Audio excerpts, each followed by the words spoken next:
Europe میں پھیلتی آگ، دہشت گردی کا نیا خطرناک کھیل۔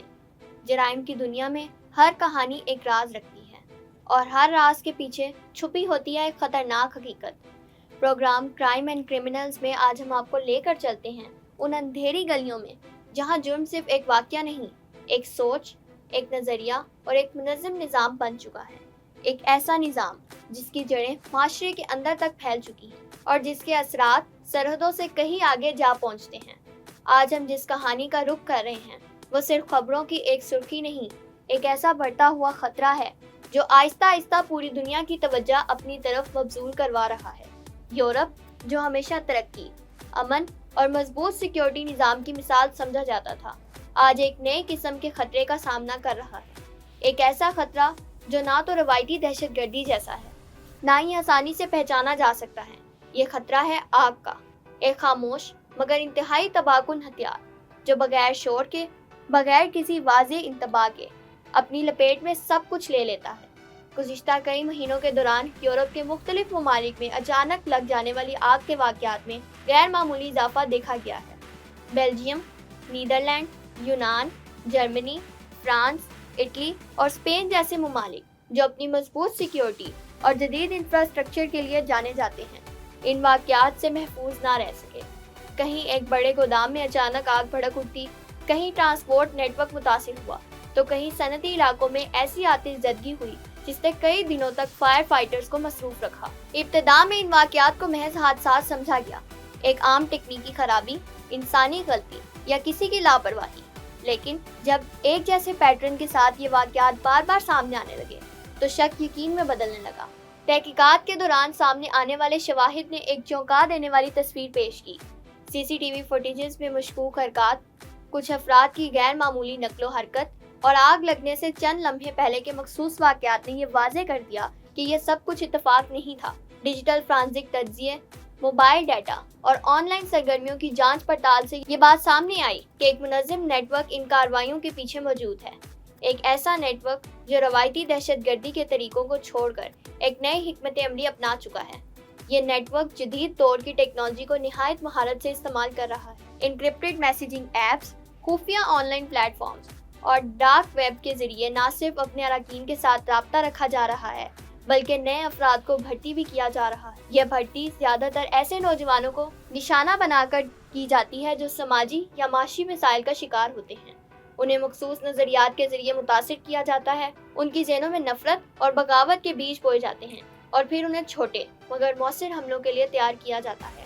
ناظرین، اس نئی قسم کی دہشت گردی کی سب سے بڑی خاصیت یہ ہے کہ اس میں استعمال ہونے والے وسائل عام ہوتے ہیں۔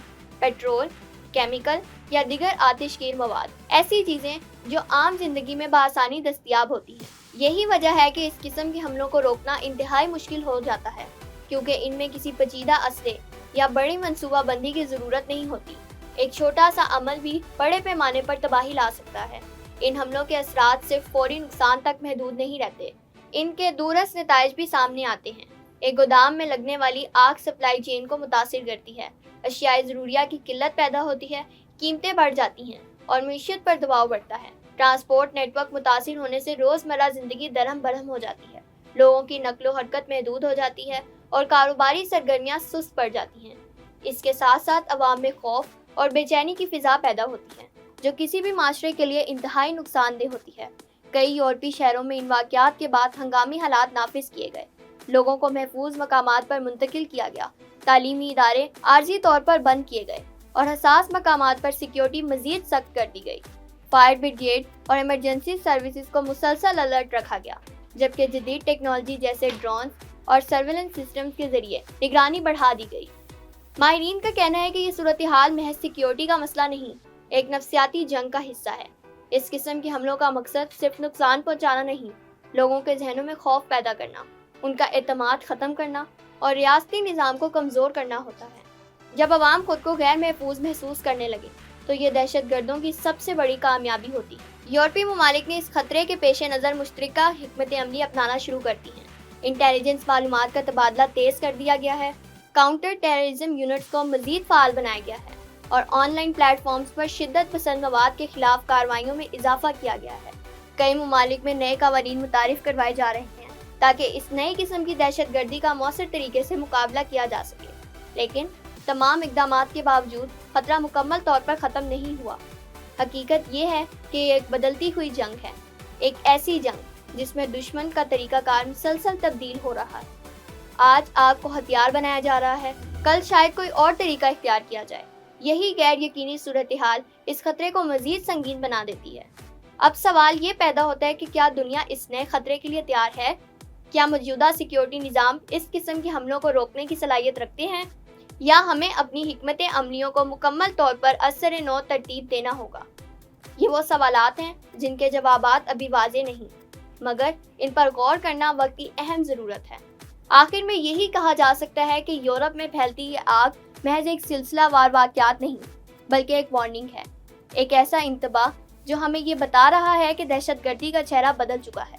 اب یہ صرف بارود اور گولی تک محدود نہیں رہی، عام اشیاء کو بھی ہتھیار بنایا جا رہا ہے، کیونکہ جب جرم ایک سوچ بن جائے تو اسے روکنا سب سے مشکل ہو جاتا ہے، اور جب خوف دلوں میں جگہ بنا لے تو اس کے اثرات سرحدوں سے کئی آگے تک محسوس کیے جاتے ہیں۔ ویورز، یہ تھی آج کی تفصیلی کہانی، ایک ایسے خطرے کی جو بظاہر چھوٹا لگتا ہے، مگر اس کے اثرات انتہائی بڑے ہو سکتے ہیں۔ ہم پھر حاضر ہوں گے ایک نئی تحقیق، ایک نئی حقیقت اور جرم کی اس سے جڑی ایک نئی کہانی کے ساتھ۔ تب تک کے لیے اجازت دیجیے۔